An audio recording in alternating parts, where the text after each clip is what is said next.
Ubaidullah ibn زیاد حضرت معقل رضی اللہ تعالی عنہ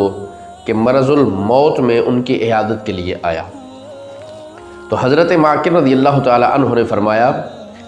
کہ میں تمہیں ایک ایسی حدیث سنا رہا ہوں کہ جس کو میں نے خود رسول اللہ صلی اللہ علیہ وآلہ وسلم سے سنا، اور اگر مجھے اس بات کا یقین ہوتا کہ میں ابھی فوت نہیں ہوں گا تو میں تمہیں کبھی بھی وہ حدیث نہ سناتا۔ تو آگے حدیث پر بیان فرماتے ہیں کہ نبی پاک صلی اللہ علیہ وآلہ وسلم نے ارشاد فرمایا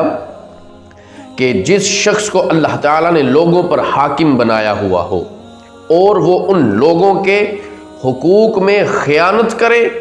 تو اللہ تعالیٰ اس پر جنت حرام کر دے گا۔ اب یہ آج کے حکمرانوں کو سوچنا چاہیے کہ رب العالمین کے پیارے محبوب صلی اللہ علیہ وآلہ وسلم نے فرمایا